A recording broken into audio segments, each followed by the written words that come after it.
How you doing there?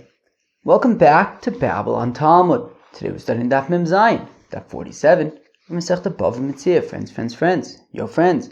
Daf 47 is awesome. Yeah, okay, we're talking about Tin Chalifin. We get into shtickle, how exactly does Chalifin work, which is awesome. We see the machlokas between Rav Nachman and Rav Sheshes about what can be used for the Chalifin thingy. Machlokas between Rabbi Yochanan and Rish Lakish about how exactly a kinyan works. Mida oraisa, is it meshicha? Is it money? Awesome stuff. I'm going to roll up my sleeves. 1 second. All right, here we go. Let's do this. So we're going to start on Daf Mem Vav Amud Beis on the last line of the Daf. Amar Rabba Amar Funa Mechor Li Ba'elu Ka Na V'yesh Lo Olav Ona'a Ka Nafagav Lo Mashach T'chim Lo Kapid Kanan D'chi Chalifin Dami V'yesh Lo Olav Ona'a D'Mechor Li Ba'elu Ka Amar. Wow.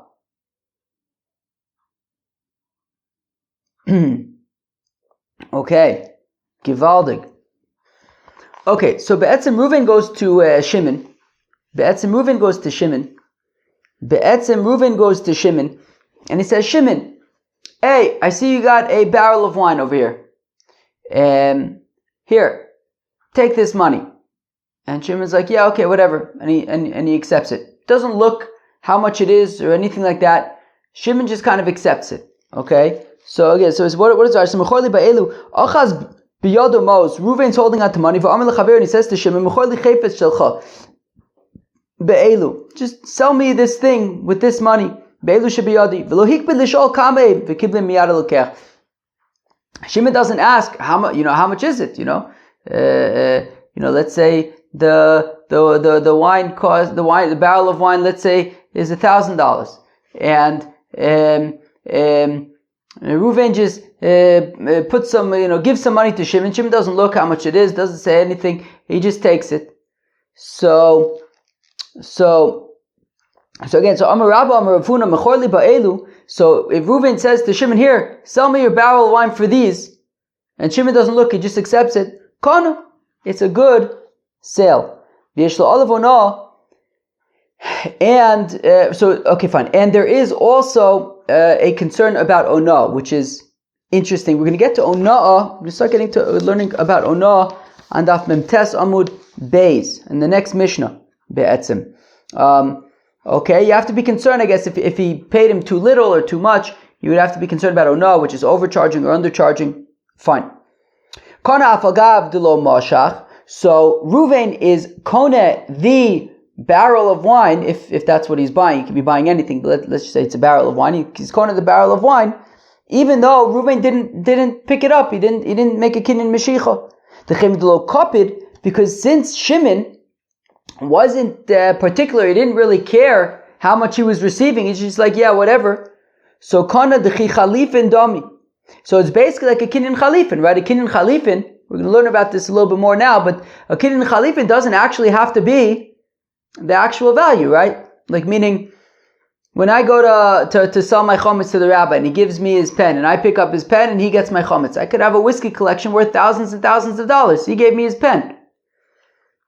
So therefore, so the fact that Shimon didn't actually look at how much money he was receiving, he's just like, yeah, okay, whatever. So it was a kinyan chalifin. So therefore, Reuven now owns the barrel of wine, even though he didn't pick it up.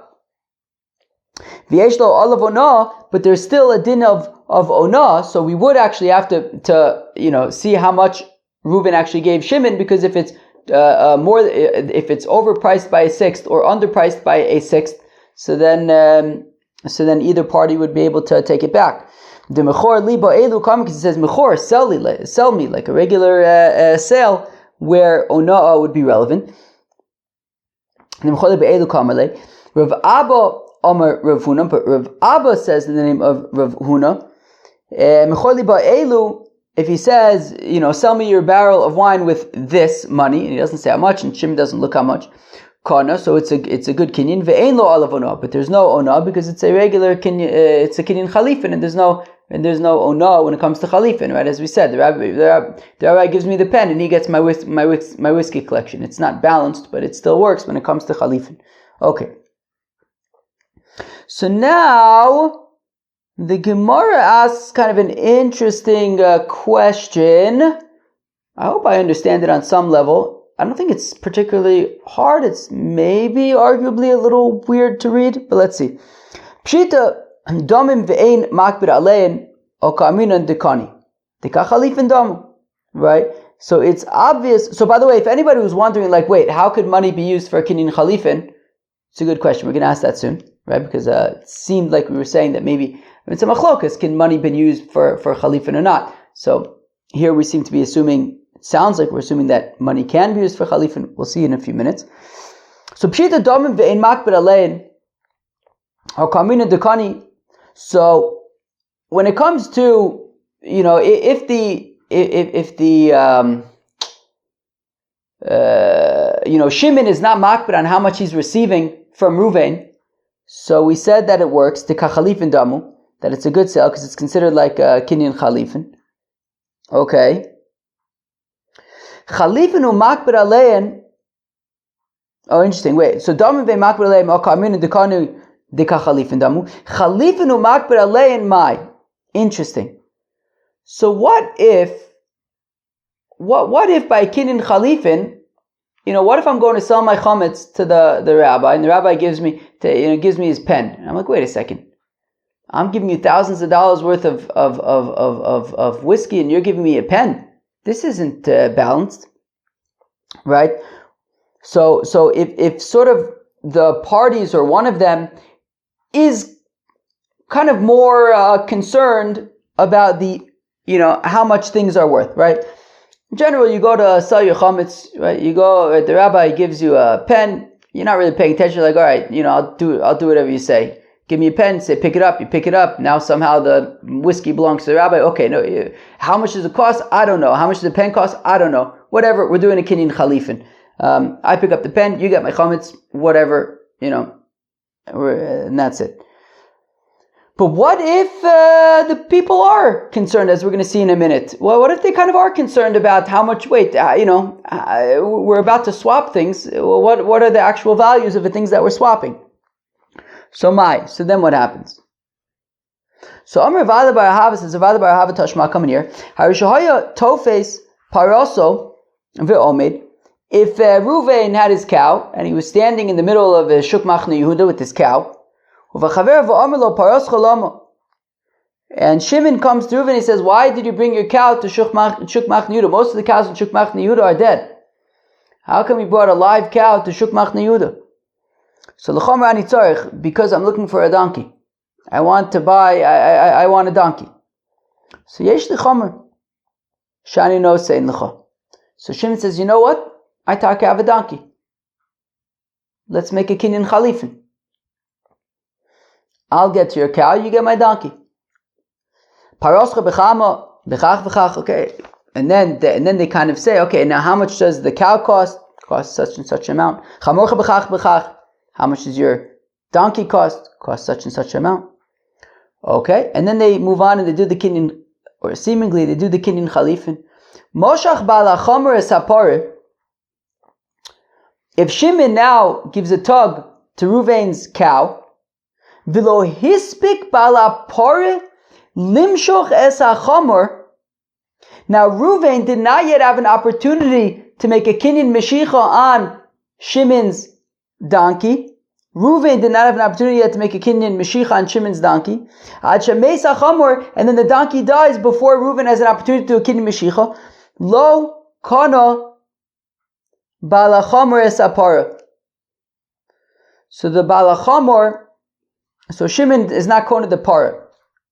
Okay, it's a little bit funny. We're going to have to explain it in a minute. But basically, what we want to say right now, what we want to argue now, is that actually, it seems like a little bit funny, but the way I understand it is, what the Gemara wants to argue is that if they're makbid, as they were in this case, right? Shimon says to Reuven, "No, how much does your cow cost?" And Reuven says to Shimon, "No, how much does your donkey cost?" Right? They were kind of interested in the actual values.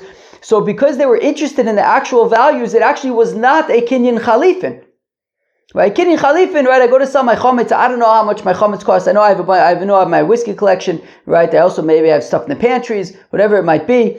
And I don't know how much the rabbi's pen costs. He gives me the pen, I pick it up. He gets the chometz. Okay, that's that. Nobody's really paying attention.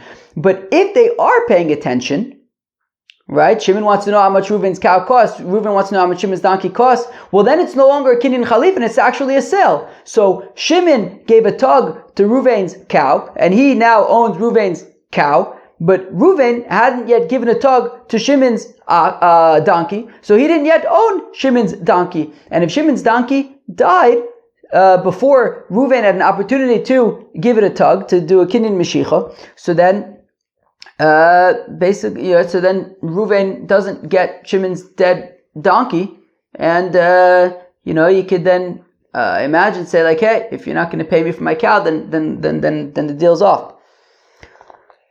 So Shmamina Chalifin u'makbid alein lo kana. So we see that if they are makbid on the actual values of the items that are being swapped, so that does not work by kinyan chalifin. It becomes just a regular sale, a regular acquisition of paying value for something. But Rava says, I don't know about this. Amar Rava says, Rava, 1 second. Atu chalifin b'shuftini askinen de lo kapte? Rava says, wait, 1 second. Rava says, you're saying that as long as they're interested to know like how much things actually cost, chalifin is called off. It's only a kinyan chalifin if nobody actually cares. So Rava says, wait, so you're talking about that in the pasuk in Megillas Rus with Boaz and the Goyal where we learn out kinyan chalifin from. No, just nobody actually cared about anything. It's like, all right, I'll give you a shoe, you give me a field, all right, yeah, whatever, good, let's get it over with. Nobody actually cared? Rava says, come on, that's crazy. You could still do a kinyan chalifin even when people actually care about what things cost. And therefore, when Shimon says to Reuven, how much does your cow cost? And Reuven says to Shimon, how much does your donkey cost? They could still do a kinyan chalifin. Kol chalifin mikapid kapte. No, whenever it comes to a kinyan chalifin, you can still have a kinyan chalifin even if people care about how much the things cost. Vikana, and it's a valid kinyan. V'hachav mayaskinen, what happened in this case with Reuven's cow and Shukmach Yehuda and Shimon's donkey? The Omar lay, that Shimon says to Reuven that I'll give you my chomer, I'll give you my donkey bepare vitale for your cow plus a sheep as well. Umashach esapara, and Shimon gave a tug on the cow. Ve'adayin lo mashach esatala, but he still hadn't yet done a kinyan meshicha on the sheep, and therefore the chalifin was not yet complete. And at that point, the donkey died, so that there was never actually a kinyan chalifin because the donkey died before the chalifin was complete. So that's why it also says, this makes more sense because it says lo kana bala chomer esapara. So then Shimon never actually acquired the cow because the whole thing was that he was going to acquire the cow and the sheep as a package deal, and when that was complete, then Reuven would own the donkey. But the donkey died before Shimon had an opportunity to give a tug to the sheep, so the whole thing kind of fell apart. It was not a proper meshicha, and therefore the whole kind of kinyan chalifin unraveled. But by kinyan chalifin, if the rabbi says, hey, how much would you say your whiskey collection is valued at? And I say, how much would you say your pen is valued at? It would still be a proper kinyan chalifin. I don't remember if actually the rabbi asks how much it's valued at. I can't remember. Maybe some do, some don't. I don't know. Okay, gewaldig. Okay, so you can still have a kinyan chalifin even if the people are interested in how much things cost. We said earlier, okay, so we had said earlier that if Reuven says to Shimon, hey Shimon, there's your wine barrel, here, take this money, and I'll take your wine barrel, and Shimon doesn't even look, Reuven doesn't say how much he's giving him, Shimon doesn't look at how much it is. and it now belongs to Reuven. And we said because it's like a kinyan chalifin. Reuven gave him some money, and Shimon, and he gets Shimon's, and he swaps the money for Shimon's wine. So does that mean that Rav Huna holds that a coin can be used as the chalifin thingy? Right? Reuven's giving a coin, he's giving money to Shimon, and he gets Shimon's, Memele gets Shimon's wine barrel. Lo, Rav Huna sav like Rav Yochanan. No, Rav Huna actually holds like Rav Yochanan, the Amar Dvar Maus Konos. No, Rav Huna actually holds, right, because we said that Reuven acquires the wine barrel even if he didn't do a kinyan mashiach on it. But that's because Rav Huna holds like Rav Yochanan that mida oraisa money can actually be a valid acquisition. So therefore, when Reuven gives Shimon the money, he's actually acquiring the wine barrel, and he doesn't actually need to do a kinyan mashiach. Now, so then why, if mida oraisa, as we learned yesterday, and as we're going to learn now and again later on Mem Zayin and Mem Beis, if mida oraisa, a kinyan works with just money, so then why did the Chacham say do a kinyan mashiach? So gzeira shemayomar lo nisafu chitecha ba'aliyah, out of the concern for that if you're buying wheat and you pay for it, and now it belongs to you, but it's still but you didn't actually do a mashiach, it's still in the wheat by the wheat monger, and then there's a fire, he's not going to save it. But mida oraisa, a kinyan works by just giving money. And milsa d'shchicha gazu barabanan, when the rabbis say that the buyer should do a kinyan mashiach, and that the money is not enough, it's by sort of regular scenarios of buying. Right? A guy goes to a wheat monger, he says, how much does a kilo of wheat cost? Such and such an amount. Okay, I'll take 10. All right. Kind of a regular sale that you walk into a store and buy it from a seller. So that would be, you'd have to do a kinyan mashiach. But something uncommon, like Reuven just going up to Shimon and saying, oh, Shimon, I see you have a barrel of wine. Here, take this. That's kind of less common. Lo gazu rabbanan. The rabbis did not make the gezerah, and therefore in this case, the kinyan ma'os works. Amarlei. Right, and so it's not a kinyan chalifin; it's a regular. It's a Torah has domim. It's a regular sale. Omar lei Mahuna breder of Nachman. The Rav Ashi says Mahuna breder of Nachman to Rav Ashi. Atun hochi masnisu la. Okay, you have taught it like this. You asked the kasha, does Rav Huna hold that matmei daiseh chalifin? And we said no, not necessarily. It could be that he holds like Rav Yochanan. But anan hochi masninan la, we learn like this. V'chein amar Rav Huna ein matmei daiseh chalifin. On yesterday's daf, in Vav Man Aleph, we had a whole bunch of people. We had Ula Amar ein matmei daiseh chalifin. V'chein amar Rav I'm reading from yesterday's daf. V'chein amar Rav Asi ein matmei daiseh chalifin. V'chein amar Rav Babachana amar Rav Yochanan ein matmei daiseh chalifin. Says Rav Huna breder of Nachman to Rav Ashi, I think that was who's talking, that we taka add Rav Huna to the list. V'chein amar Rav Huna, similarly Rav Huna says, ein matbeh naiseh chalifin, that coins cannot be used for chalifin. So now we get into really awesome stuff about how the chalifin actually works. Who's giving what to who? What can you give to who? This is gewaldige stuff. It's awesome stuff.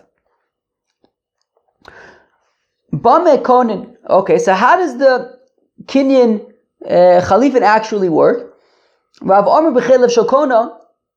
So Rav said that the kinyan chalifin works with the vessels of the acquirer, right? So meaning, if Reuven is acquiring Shimon's field, so Shimon has got a field, Reuven is going to acquire it via chalifin. Reuven gives Shimon a pen, Shimon picks up the pen, and Reuven gets his field. Right? So b'chelev shakona, using the vessel of the buyer, of the purchaser, of the acquirer. The nichale lekona, because after all, it is beneficial. It is in the interest of the acquirer. The lehabe makne kone, that Shimon, who's being makne in the field, should be kone his pen. They said he'll just get it over with and sell him the field. Right? Reuven obviously is chalishing for the field. He wants the field. So he's willing to take a pen and give it to Shimon and say, Shimon, pick this up so I can get your field. The Levi Omer says, Levi, b'chelav shel makne, that actually it's Shimon who's selling the field to Ruvain, who gives Ruvain his pen. Shimon says, Ruvain, I'm selling you my field. Here, take this pen, and that is how we'll make this kinyan. As we're going to explain in a few lines how exactly it works. So now, prior to understanding how it works according to Levi, who says that Shimon, who's selling the field, gives his pen to Ruvain, we see Omerle Rafunu midaskarta lirave. So now it says Rafunu midaskarta to Rava uleLevi de Omar bechelav shel makne. So now, according to Levi, who says that it's with Shimon's pen, Shimon's vessel. So maybe you were wondering this. In Masechta Kiddushin we learned Nechasim she'ein le'en achrayis niknin nechasim she'esh le'en achrayis. That if I sell, right, if Shimon sells Ruvain a field, he can also, by way of the field, when Ruvain is kona the field, he can also be kona Shimon's pen by way of the field. He's kona the field. He can also be kona the pen. We also learned that yesterday, right, with the Rav Papa, that he gave a shtikol karke to who did he give it to? To Shmuel bar Acha. Right, he gave a shtikol karka to Shmuel bar Acha, and then by way of the karka, he also gave him. There was also makneh to him 12,000 coins so that he can go pick it up for him. Right, you could be makneh metaltlin agav karka, but it doesn't work the other way around. It does not work that Shimon can be makneh his pen to Ruvain, and then when Ruvain takes ownership of the pen, he also gets the field. No, that's backwards. When acquiring property, you can also acquire movable objects. It does not work the other way around, that when you acquire a movable object, you also get the field. So therefore, Rav Huna midaskarta says to Rava, right?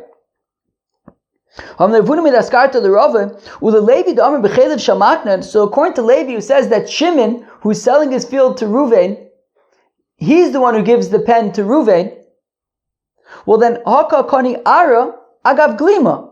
So then it sounds like that Reuven is being kone the land by way of the pen. That by taking ownership of the pen, he now takes ownership also of the property. Im kain, but if that's the case, havule nechasim sheyesh lem achrayis niknin im nechasim she'ein lehem achrayis. But that's backwards. Then that would be that you're acquiring property by way of movable objects. But we learn punkt fakert.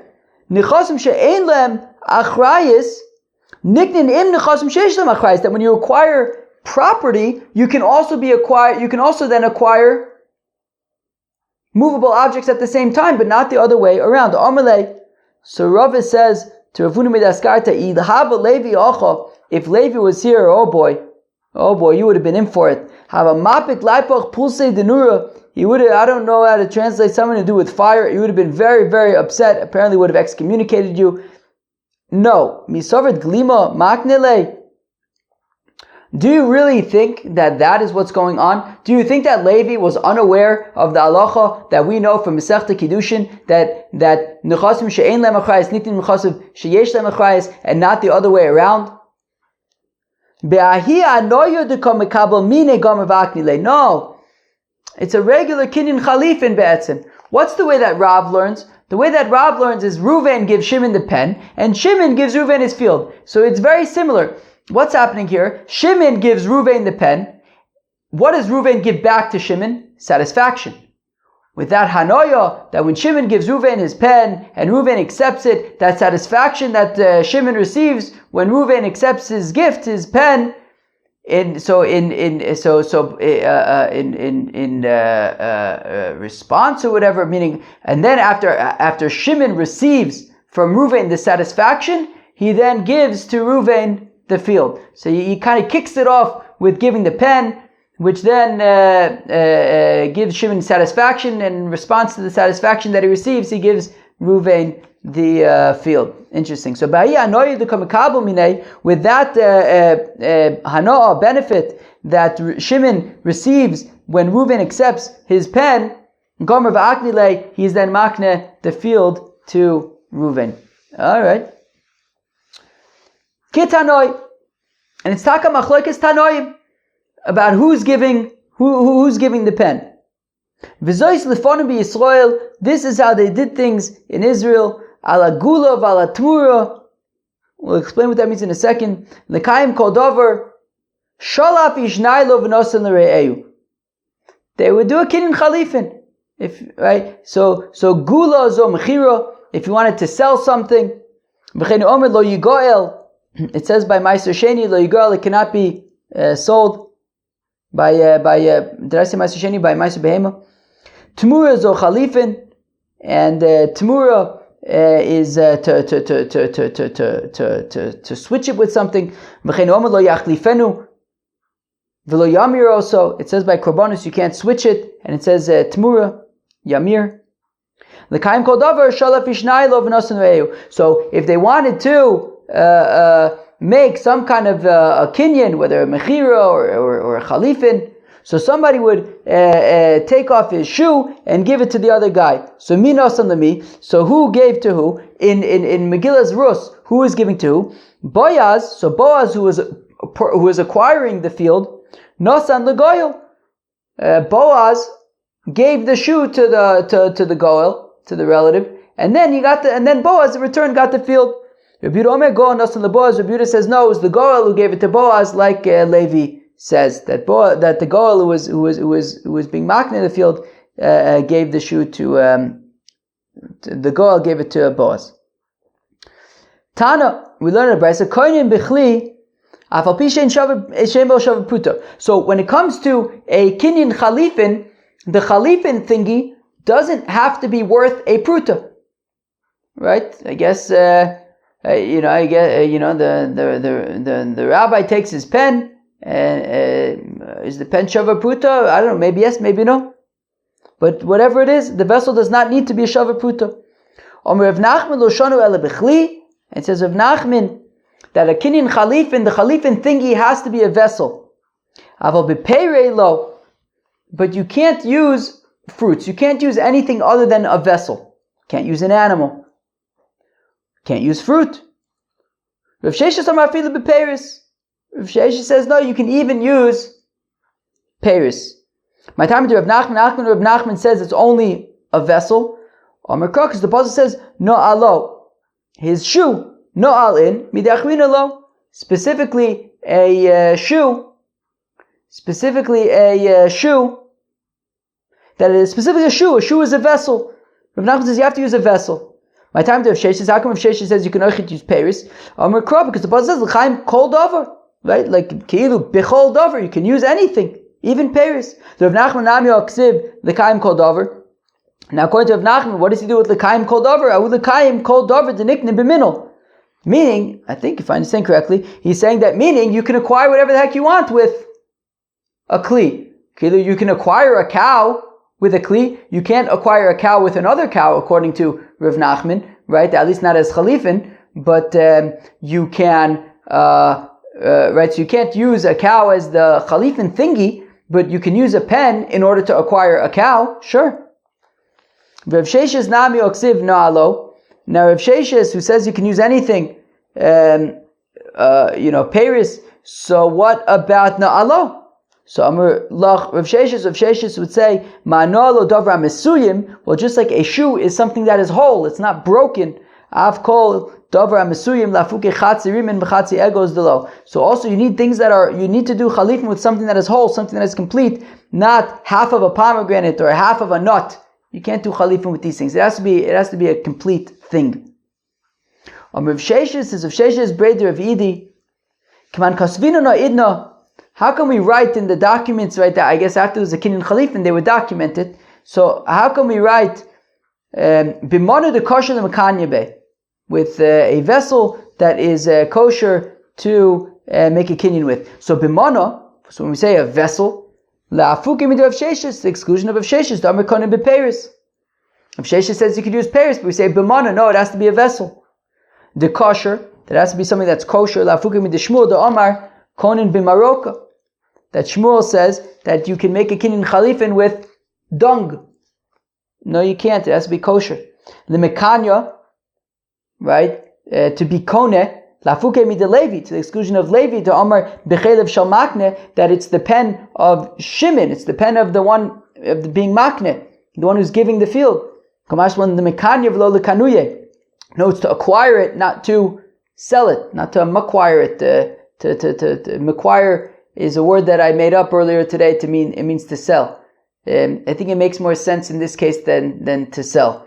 To acquire or to acquire. Lemekanya lekanuye. Right, so it is kamash malon lemekanya that davka it is the vessel that of the kona, of the one acquiring, not the vessel of the makne, the macquirer, the one who is macquiring it to the other person, not his vessel.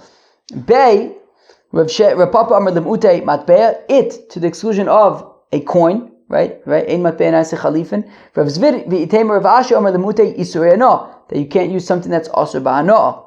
Okay. Ikadami, to those who say bay, that when it says it, Omer Papa lemutei matbea, to the exclusion of a coin. Okay. The kosher, when it says the kosher Omer Zvid v'itemer Rav Ashi lemutei isurei hana, that kosher is to exclude isurei hana. Avamorika lo itzrich, we don't need to teach that dung cannot be used for kinyan chalifin. Okay. Asimon kona samet be. Okay, going back to our Mishnah, we said that when you pick up, if you're going to purchase an asimon, I don't really understand this whole asimon thing. It's kind of weird. It's like a coin that isn't minted, so it's just like basically just like a potential coin. It's like just a sheet of metal, basically, of silver.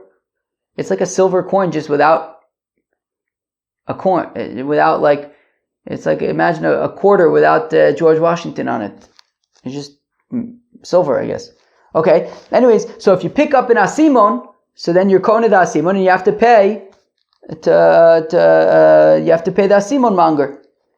So my asimon, what is an asimon? Amar Rav, says Rav, Mos anitonos b'simin lebeis hamerkas. Okay, so Rav wants to say that what an asimon is that apparently when you would go to the bathhouse, simply so that the person who is running the bathhouse, who works at the bathhouse, knows how many people are in the bath. I don't know, I guess depending on how many people are in the bath, he has to, I guess, prepare a certain amount of towels, a certain amount of, I don't know what else he needs, a certain amount of, maybe he needs to heat up the water a certain way. He needs to know how many people are in the bath. So you would give just a coin. I mean, I don't think I think it was just like a thing that you would give him so that he just knows how many people are around. So it's just this like token that was given to the bathhouse person when he went to the bathhouse so that he knew how many people were there. Okay. So Meisve, we have a contradiction though. Ein mechal in ma'aser sheni al asimon, you cannot be mechal ma'aser sheni onto an asimon. I don't know, it's just funny because apparently it must have some kind of value because it can be made into a coin. I don't get it really. Like, okay, you could transfer ma'aser sheni onto money. You can also apparently, I guess, transfer ma'aser sheni onto like potential money, onto asimons. I don't know. Does somebody know why that is like relevant? So, well, according to this, we're saying ein mechal ma'aser sheni al asimon. We'll see later on this opinion that you can. Nor on these bathhouse tokens. So michlal da asimon lav ma'os anitonos b'simin lebeis hamerchot. So it sounds like an asimon and these bathhouse tokens would be two separate things because they are mentioned next to each other. Apparently, they're two separate concepts. And if you can say, oh, no, they're not separate, it's just an explanation. What is an asimon? It's one of these bathhouse tokens. But no, we don't learn that way because we do learn that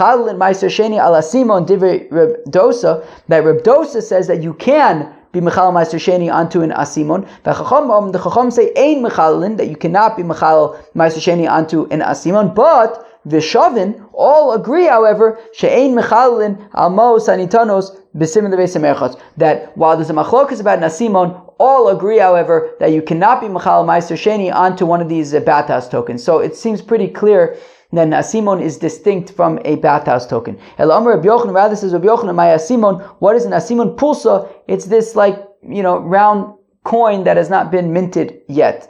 Okay, fine.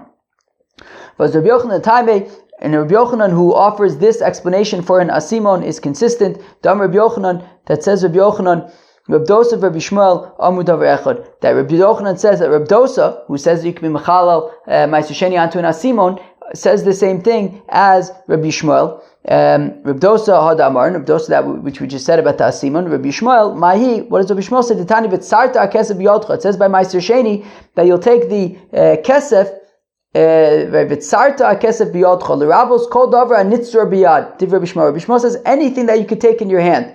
Rabbi Akiva Amar L'Ravos Kol Davar Sheish Alav Tzura. V'tzarta, it has to have a tzura. It has to be minted. Right? So it sounds like Rabbi Shmuel disagrees and says it does not have to be minted. So it sounds like in Asimon, right? Because Rabbi Yochanan is saying that Rabbi Dosa, who's talking about Asimons, is saying the same thing as Rabbi Shmuel, who's saying that it doesn't have to be minted. So it sounds like an Asimon, according to Rabbi Yochanan, is a coin that has not been minted. Okay, and now we get up to this machlokas that we saw yesterday, we saw today. This machlokas between Rabbi Yochanan and Rish Lakish about how does a kinyan actually work midoraisa. When I go to the pizza shop and I buy a piece of pizza, is it mine when I pay the pizza monger, or is it mine when I pick it up? This is a machlokes, at least midoraisa. Everyone agrees at least midorabana that you'd have to pick it up. But the midoraisa, does the kinyan happen when the pizza monger is paid, or does the kinyan happen when the pizza eater picks it up?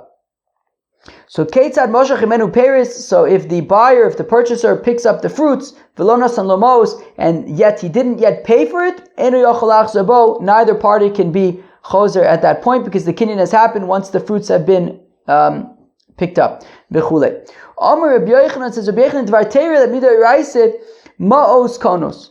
Mida Iraise, money is Kona. That when I go to the pizza shop and I pay the pizza monger for my pizza, it's mine. So if mida oraisa, it's the payment that is kone, so then why do they say that it's yours when you pick up the pizza? Then it's yours, not when you pay for it. Because as we learned yesterday and also earlier today, out of the concern that when it comes to a wheat monger, right, if a purchaser purchases 10 kilos of wheat from a wheat monger and he pays the wheat monger, if we say that it now belongs to the purchaser, but then the purchaser leaves the wheat by the wheat monger, even though it already belongs to him, and then a fire breaks out, the wheat monger has no incentive to save the wheat. So therefore we say that it doesn't belong to the purchaser until the purchaser takes it, and until the purchaser takes it, if it increases in value, the seller can, the wheat monger can renege so that he can sell it to somebody else for a higher price, and that way, if there's a fire that breaks out, he has incentive to save it. So sof man deshada deleka ba'ishalume, to which the Gemara says, why do we need this gezerah? It seems superfluous. Kilu, what are we concerned about? That the purchaser is going to purchase the wheat. He's going to pay for the wheat. It's going to belong to the purchaser. A fire is going to break out, and the wheat monger has no incentive to save his wheat. So what? The purchaser, so what is that the purchaser is going to lose his wheat? No, he won't. Find the shmendrik who started the fire and say, pay me. You caused me to lose my wheat. You owe me. So bonus. Yeah, but what happens if a fire just breaks out and there's no one to blame? Right? I was once somewhere, a fire just broke out on its own. I don't know, maybe you can have some glass lying on the floor and the sun goes through the glass like a magnifying glass and starts a fire. Fires can kind of get started, I think, maybe. There's nobody to blame. So then the purchaser guy would lose out. So therefore we're concerned. However, if we say that it still belongs to the wheat monger until the purchaser takes it, well then Moser Nafshe, the wheat monger will make an effort to salvage the wheat, Tarach Umatzil, and he's going to save it, Ve'ilo. But if we say that it belongs to the purchaser, Lo Moser Nafshe, Tarach Umatzil is not going to be Moser Nefesh in order to save the wheat. So we say that it does not belong to the purchaser until he actually takes it. Whereas Rish Lakish says, no, it is not Mida Oraisa, it is not the giving of the money that purchases the wheat. It is Mida Oraisa, it's when the buyer takes it. Giving the money, Mida Oraisa, doesn't make a difference. Taking it, Kinyan Meshicha, is what makes a difference. My time with Rish Lakish, how come Rish Lakish says this? Well, because of the pasuk. Amakra, the pasuk says, "V'chisimkru mimkar lamisecha." If you sell epis, okano miyad amitecha. Or you purchase it, you acquire it miyad, from the hand. You pull it, you take it. Davenikne miyad liad, something that is acquired by taking. So therefore, according to Rish Lakish, Kinyan Meshicha is Midoraisa, Kinyan Ma'os is nothing. Rabbi Yochanan Amar Miyad, Rabbi Yochanan says, look, one second, you have to view that pasuk in context. The context of that pasuk is Ona'ah. The pasuk, right, says, Al tonu isha sachib. Ona'ah, don't overpay or underpay. So Rabbi Yochanan Amar Miyad Lim'ute Karka. It's to exclude, right? It says Miyad, and something movable, something that you can take in your hand. So the exclusion of property, of real estate, delays by Ona'ah. There's no Ona'ah when it comes to property. Rish Lakish, whereas Rish Lakish responds, Imkain, if that's the case, that it was just to teach Ona'ah, to exclude real estate from Ona'ah, Imkain lichtov krav, v'chisimkru mimkar miyad amitecha, al tonu. Just say, don't have ona'ah, v'chisimku mimkar miyad amitecha. Okano lamali. Why do I need okano? If it's just to exclude karka, then v'chisimku mimkar miyad amitecha should be enough. Why do I also need okano? Shmamina the Meshicha, to say that a kinyan happens with Meshicha. Rabbi Yochanan says, no. Okano, my overlay. What is it with okano? We need it like we learned in the Brayso. V'chisimku mimkar al tonu, that the pasuk says when you sell, that the seller should not overcharge. So all I know is if the buyer gets ripped off, that's a problem. How do I know if the seller gets ripped off? I.e., if the buyer underpays? How do I know that that's also ono? Tamlamar okano, or you purchase al tonu. Don't rip off the seller either. Rish Lakish Tarte Gomer Mine, whereas Rish Lakish says you can learn all of that. You can learn it out from Simkar, right? We can learn it out the seller from Simkru Mimkar. We can learn out the buyer from Okano, and still we can learn out from the fact that we juxtapose Miyad to Kano rather than to Mimkar. It means that a kinyan is with Meshicha. Tonight we learn in our Mishnah. Reb Shimon Omer says, Reb Shimon called Sha'kesef biyado yado al yona. So in our Mishnah, we had initially said that if you go to buy pizza and you pay for the pizza, so long as the pizza eater has not yet picked up the pizza, there's no sale, and technically speaking, either one can renege. Whereas Reb Shimon says, no, it's not that either one can renege. The pizza monger who has the money, he can renege. The pizza eater who paid the money and has not yet picked up his pizza, he's stuck. So tonight we learned in our Mishnah, Reb Shimon Omer says Reb Shimon that in the scenario where the pizza eater paid the pizza monger for the pizza but has not yet picked up his pizza, whereas the Tanakama says either the pizza eater or the pizza monger would be able to back out still, technically speaking, although they said that if you do, you get in big trouble from Hashem. But technically speaking, either one could back out. Reb Shimon says no, only the pizza monger could back out, but the pizza eater cannot back out anymore. Mocheru dematzi adarbe, the pizza monger could back out. Lokeach lematzi adarbe, the pizza eater cannot back out. Now, I amart bishlame maos konos. So if you say that mida oraisa money is kone, so mishum hachi mocher matzi adarbe lokeach lematzi adarbe. That's why I can make the argument for why the pizza monger should be able to back out, but not the pizza eater, because theoretically, if you think about it, the whole gezerah of Nisifu Chitecha Ba'aliyah is really just incentive, so that the wheat monger will have incentive to save your wheat.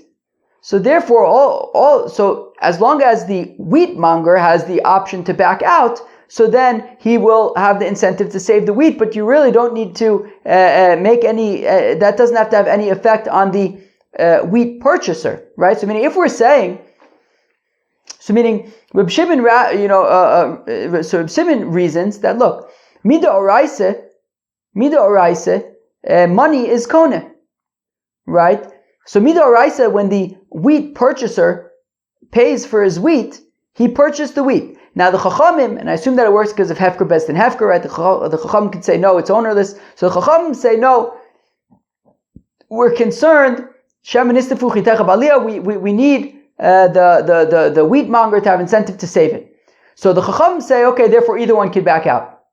Reb Shimon says, look, if it's all about incentivizing the monger, so really you just have to give him the option to back out. Okay, so therefore Reb Shimon says that the monger has the option to back out, but the purchaser does not. Right? So again, so Iyamar B'Shlomo Ma'us Kono. So I can understand Reb Shimon, the machlokas between Reb Shimon and I can understand Reb Shimon's opinion if we say, like Reb Yochanan, that money is what affects the kinyan.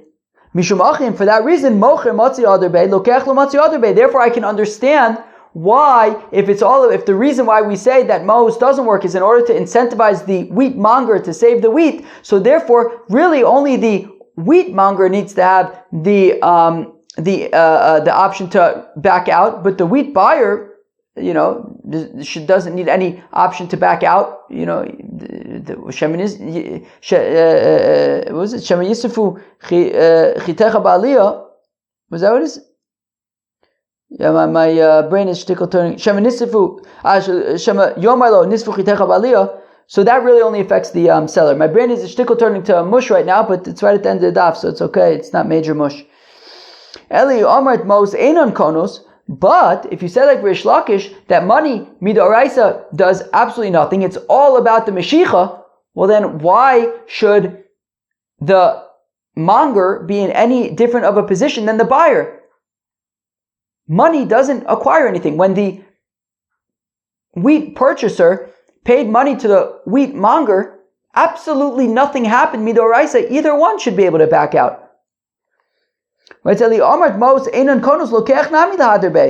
one should be able to back out. So then I don't understand Reb Shimon's opinion. So I'm like Rish Lakish will respond, look, Reb Shimon, yeah, it's true. What I'm saying doesn't jive with Reb Shimon. But you know what? I don't care. Because what I'm saying does jive with the Chachamim. And that's more important than jiving with Reb Shimon. Right? The Chachamim argue with Reb Shimon. And as long as I say the Chachamim taka like me, that the Mashiach is what makes the kinyan. Midoraisa, the payment is nothing, and therefore either one can renege. So now Bishlam the Rish Lakish, okay, Givaldiks. Now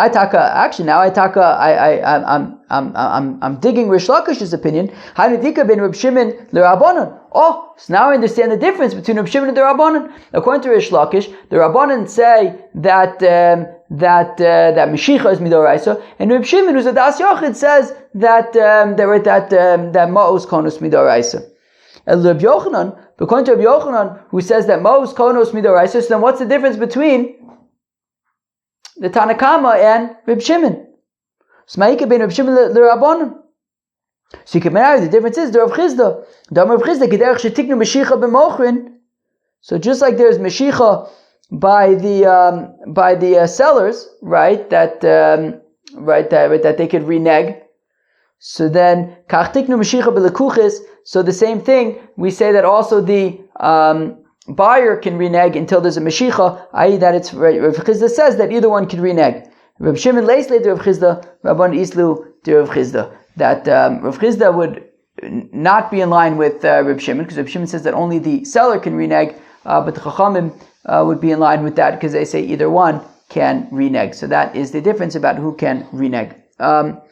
Okay, this was an action-packed daf, we learned more about Kinyan Chalifin, and we learned Taka exactly, right? Who needs to, we saw the machlokes between Rav and Levi, that Rav says that it is the